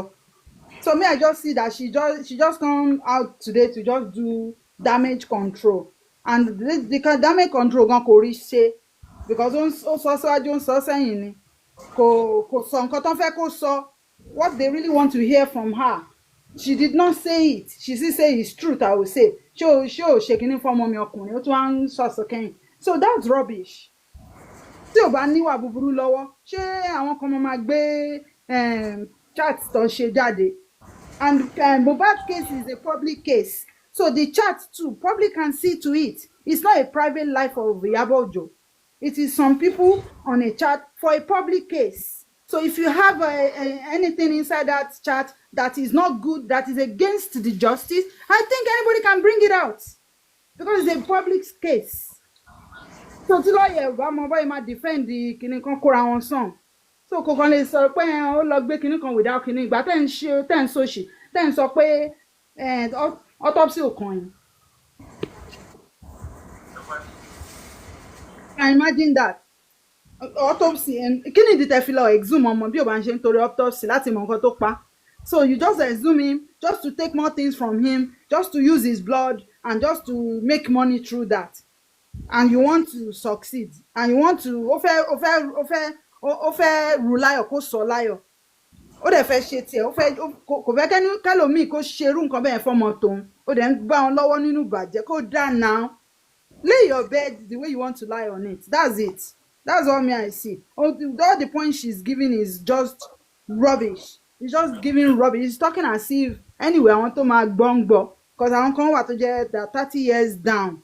So one like a gun, one more, really more who she really is. That really toma go nǹkan tó ń sọ. But internet ò jẹ́ kí àṣírí lè bò lọ títí because every day ni ó tó ń jáde. That's the disadvantage ibẹ̀ fún every day ló tán jáde kò lè fi ẹ̀kọ́ tanná fún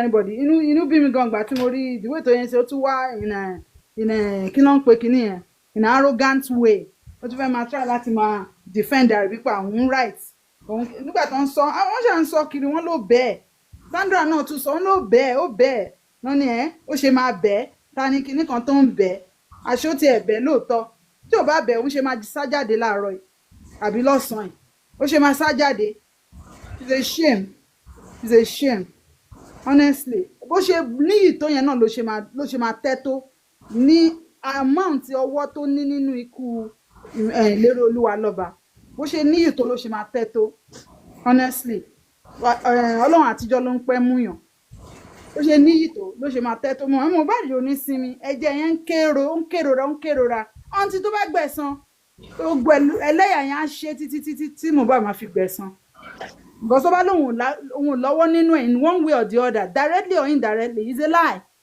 it is so obvious ẹ̀san náà dẹ̀ ń ké báyìí ẹnu ẹ̀ ló wà yẹn they know how to manipulate the public they know how to change the narrative they know how to sell wrong information and all that.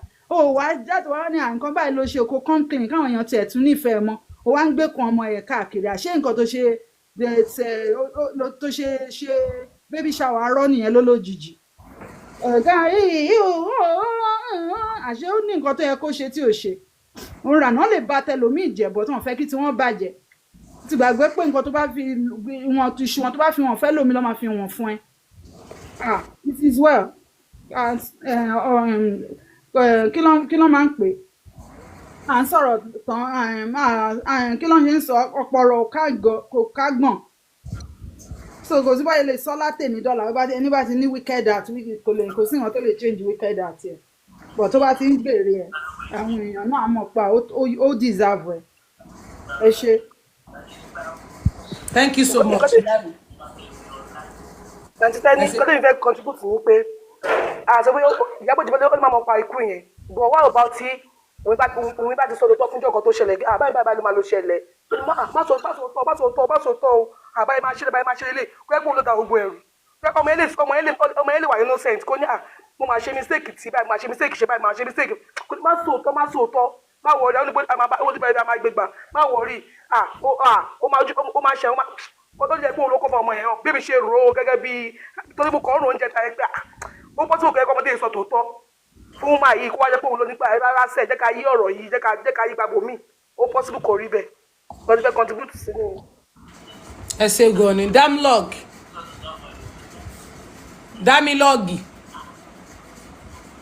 dámilọ́ọ̀gì ò sọ̀rọ̀ o. Wọ́n ń ṣiṣẹ́ lọ́wọ́ mi ń ṣiṣẹ́ lọ́wọ́ ni. Ẹ ṣe lọ́wọ́ kílẹ̀ wá ṣe lókè nígbà tí ẹ ṣe lọ́wọ́ tẹ̀ dùn sísàlẹ̀. Fẹ́rítì. Ọ̀gá mi ẹ̀ dé ni. Fẹ́rítì àbí ta lélẹ̀. Ẹgbẹ́ òsókè. Ẹ káàárọ̀ gbogbo ilé. Mi kan tí mo kàn fẹ́ sọ number one Nigerian government náà gbogbo àwọn tó ń ṣe àwọn náà ló ń fún ní gbogbo àwọn àwọn opportunity irú bó ṣe lọ sí Àbújá yẹn tó kọ́kọ́ gbé náà tó kọ́kọ́ dúró sẹ́wọ̀n fún 2 weeks káwọn èèyàn bẹ̀rẹ̀ sí máa wá káàkiri gbogbo àwọn nǹkan tó wá ń manipulate níta yẹn irú àwọn èèyàn bá yẹn manipulator ni wọ́n dẹ̀ wà very very vindictive. Nǹkan tí mo rí ni pé lórí ọ̀rọ̀ ikú Mohbad náà ó mistake bóyá indirectly òun náà ń ṣe Ìyábọ̀ Òjó tẹ́ bá lọ wo àwọn mísíkì Mohbad tó sì wọ́n pa Tòtòdíkè àwọn èèyàn bíi kinní kan àwọn nǹkan yẹn náà ó wà lára nǹkan tó pé because Ìyábọ̀ Òjó jẹ́ nǹkan tó pé tó bá ṣẹ́ ó máa dúró de 20 years kó bá tó pé 20 years tẹ́ni ẹ máa fi bọ́ sí lọ́wọ́ nǹkan tó tèmi rí tó ṣẹlẹ̀ nìyẹn ó kàn forí àwọn méjèèjì ó kàn fi gbára wọn ni gbogbo àwọn nǹkan tí and I'm so sure ó mọ̀ pé tó bá fi lè go down tó bá fi lè expose Wùmí ipò òun gangan ló maybe either accidentally or something ó mọ̀ pé òun náà máa go down credibility òun náà kí ni ó máa expire lórí internet and then òun ò dẹ̀ mọ̀ pé yẹ nǹkan tó ń ṣe yìí gan nobody even wants to even believe her anymore ìwọ yìí ló sọ pé èèyàn kan forcefully já òbò ọmọ ẹ obìnrin ìwọ yìí náà ló sọ pé wọ́n tún drug ọmọ ẹ kinní kan ó tún wá já ìlú tún wá pọ̀ ọmọ ẹ ọkùnrin jọ ọmọ ọkùnrin ẹ tán drug ṣé minor ni ṣé normally ó wá wọ ẹsẹ̀ láti ilé ẹ ó wá wọ lọ ilé tiẹ̀ ni so it doesn't just even make any sense and I'm so sure gan Wùmí ọ̀gan ó máa ti jẹ́ messenger gan fún Ìyábọ̀ Òjó what is going on máa fún mi lábọ̀ ẹ bá dẹ̀ wo ó ní clip kan tí ọ̀rẹ́ Wùmí tó ti sọ pé ipe ṣe ni Wùmí lọ sáré lọ bá Naira Marley tó sọ fún ó pé ó sọ̀rọ̀ nípa Mohbad àwọn family ẹ̀ so I feel like òun náà ní nǹkan kan tóun náà ní ṣe tó fi gbọ́ orí Mohbad àti Naira Marley tó fi borí wọn papọ̀ so that they can able to get some verdict like that. Ìyábọ̀ Òjó just a manipulator and it's too late for her torí bẹ́ẹ̀ ló ṣe ní pé okay o kò lè jáde okay wọ́n gbé chat jáde o fẹ́ sùn or o sùn it doesn't make any sense. This is a public case that has to do with a criminal issue that people are trying to like find kilo pa. If you want to play a neutral game, you want to be a true activist lóòótọ́ kò yẹ kó tiẹ̀ wà nígbèrègbè ẹnìkan àbí ẹnìkan wọ́n point finger lórí pé okay this is the main suspect ẹni yẹn ló wá ń shield ẹni yẹn ló jẹ́ kó sọ̀rọ̀ ẹni yẹn ló ń frustrate wọn kí ló dé ó jẹ́ kó lẹ̀dí àpòpọ̀ mọ́ Wùmí because kò yẹ so ìwọ náà ní nǹkan kan tí ìwọ náà gain tí ní Amanda bá mu wálẹ̀ tó forcefully tẹ gba àwọn royalty Mohbad jáde no how ìwọ náà ní percentage tí ìwọ náà fi gbọ́ ó dẹ̀ ọ̀gbẹ́ tó wọ́n bá fi lè expose Wùmí náà bọ́ síta òun náà wá counter pé àǹtí Ìyábọ̀ ṣé ẹ̀ gbowó ni ṣé ẹ̀ gbowó iṣẹ́ yín ni àwọn owó wedding tẹ́ fi ṣe ó mọ̀ pé everything máa wà ó máa dálé òun lórí because èèyàn burúkú ni woman yìí because with everything she just came online to say this morning is just total nonsense. Yeah, thank you so much, ma. God bless you. Ẹ ṣé gan ni. Tí ò bá sẹ́ni tó fẹ́ sọ̀rọ̀ mọ́ sí ká máa yọlé tó dá tó ń padà bọ̀. Ta ló tún fẹ́ sọ̀rọ̀? Ta ló lọ́rọ̀ tí ó sọ?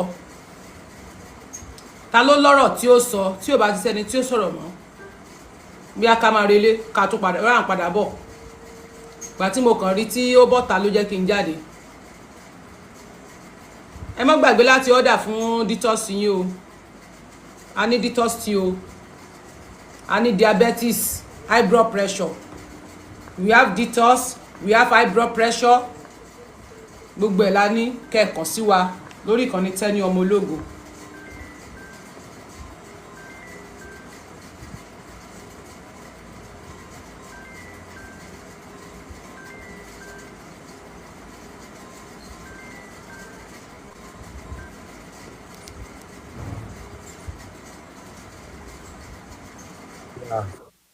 Sister Tenny ẹ káàsán. Ẹ káàsán sá. Yeah. Ní tèmi kàn rí ń bẹ̀ ni wípé mo rí pé game ni gbogbo ẹ̀. Ṣé rí justice fún Mohbad yẹn inú ilé yẹn ló wà. Tó bá ti gbé àdúrà tí wọ́n dẹ̀ mú Wùmí dáadáa justice yẹn máa jáde tó ti yé yín. But àwọn Ìyábọ̀ Òjó àwọn ló ń package àwọn people yẹn. Ẹ get mi nísìn àti Lagos state government tó ti yé yín. So orí nurse tí wọ́n máa tìlé náà ti tìlé yẹn tó ti yé yín nísìn. Àwa aráàlú ló kàn ń ká lára. Ẹ máa rí pé àwọn family ti jókòó, wọ́n ti fẹ̀yìntì, wọ́n ti gbàgbé, gbogbo wọn ti move on. Ẹ get the point mi nísìn. So in tó wà ń bẹ nìyẹn. Àṣírí yẹn máa tú because gbogbo nǹkan tó ti ń ṣẹlẹ̀ ní ìsìn ó yẹ kí ìjọba ti gbé ìgbésẹ̀ pẹ̀lú fà tó ti wà ńlẹ̀ ní ìsìn but wọn ò ṣe anything now.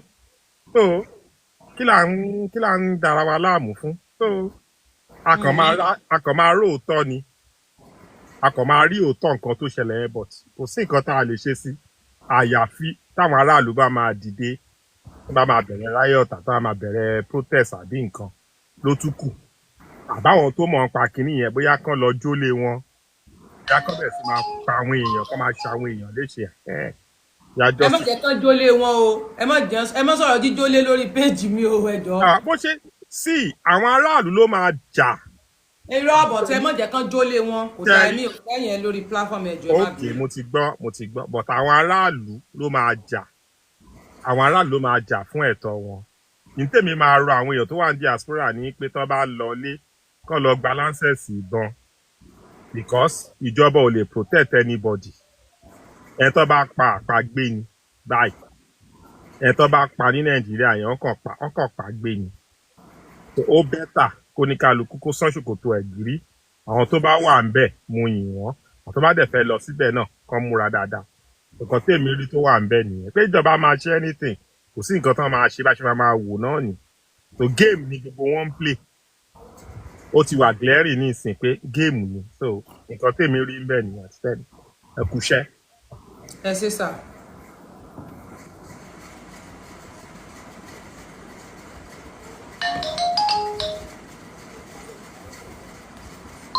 Tí ò bá sẹ́ni tí ó fẹ́ sọ̀rọ̀ mọ́, I think we need to go and come back later. Ọjà máa lọ lé o, ilé tó lọ.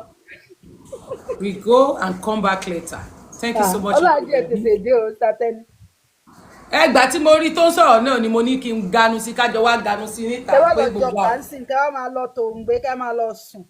Tẹ́wọ́ ní àgbẹ̀tí lọ gbé sùn ni. It is well. Kò sí wàhálà. All right. Thank you everybody. Join me 3 hours to this time. Amen. After wákàtí mẹ́ta sísìn ẹ darapọ̀ mọ́ mi. Mo ń flex nínú ilé. Mo mọ̀ tí ń sanra sí ẹ rí pé mo ti sanra sí. Mo ń flex nínú ilé. Mo ń flex. Mo wá ilé ayé mọ́ yà. Ó bá bínú sí mi, ó wá bínú sí ọ. Bó bá mi jọ̀rùn abọ́ ọjà. Wọ́n gbógun tì mí, ayérayé gbógun tì ọ. That's it. You gbógun tì mí, kò sórí burúkú lọ. Don't gbógun tì mí. Má try láti gbógun tì mí. Kọ́run má bá gbógun tọmọ rẹ. Oṣù tuntun mo wà yìí omi ìfosú ẹjọ́. Bye bye everybody. Good night. See you later.